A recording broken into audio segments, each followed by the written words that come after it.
Армысыздар, қадірменді достар, құрметті замандастар. Өздеріңізбен бірге мен, актер Әділ Ахметов. Мен барша оқушыларды, сондай-ақ студенттерді жаңа оқу жылының басталуымен шын жүректен құттықтаймын. Адалдықты, парасаттылықты, мейірімділікті балаға сіңдіру бұл ата-ананың міндеті. Ол үшін ата-ана өзінен бастау керек. Өйткені бала нені көрсе, нені естісе, сонымен өседі.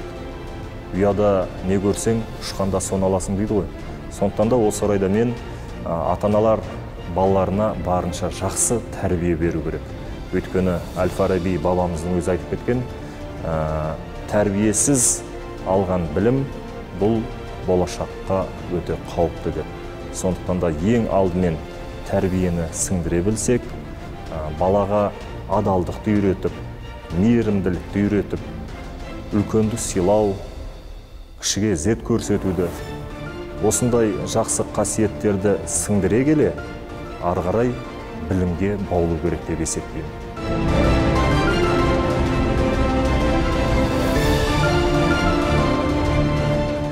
Адам бойындағы ең бағалы, ең жақсы қасиет бұл адалдық.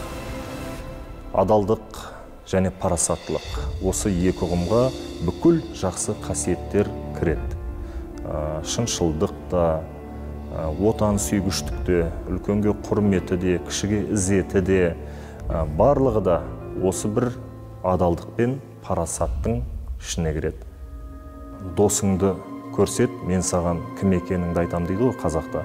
Сондықтан да жақсы адамдармен дос болу, жақсыларды жаныңа жинау, бұл да бір өте керекті дүние деп есептеймін. Одан кейінгі мәселе бұл әрине айналаны, табиғатты, бүкіл адамзатты жақсы көру. Сондай-ақ әрине кешірімді болу. Ең енді жастарға бір айта кетерім, қандай қиындық болмасын, сол уақытта сынып қалмау керек. Сол уақытта мына нәрсені еске түсіру керек. Ертең бұл да өтеді. Бір күн болмаса бір күні осы қиындықты мен еске алған кезде әлі күлкім келеді деп ойлау керек. Сол кезде кез келген қиындықтан, кедергіден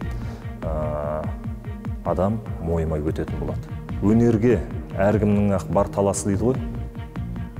Мейлі сіз заңгер болыңыз, мейлі көлік жүргізушісі болыңыз, немесе бір полиция қызметкер болыңыз, мұғалім болыңыз, бәрібір де бойыңызда өнер болса, ол өнерді дамыта беру керек деп есептеймін. Өйткені өнер адамның жүрегін жібітеді, өнер мейірімділікке алып келеді, өнер сондай-ақ адамды жалпы табиғатты сүюге үлкен ықпалын етеді. Жастарға кітапты көбірек оқуға кеңес берем, әсіресе тарихи кітаптарды. Өйткені әр адам өзінің тарихын жетік білу керек деп есептеймін. Сол кезде ғана ол адам өз халқының, өз ұлтының патриоты болады. Сол кезде ол адам қолындағы барды, қазірді барды бағалай біледі. Және де отан сүйгіштік те осындай дүниелерден пайда болады. Мен енді ең алдымен айтарым, әр қазақ Ілияс Есенберлиннің Алтын Ордасын оқу керек деп есептеймін. Сондай-ақ әрине Мұхтар Әуезовтің Абай жолы, Пауло Коэльодің Алхимик кітабын оқуға кеңес берем.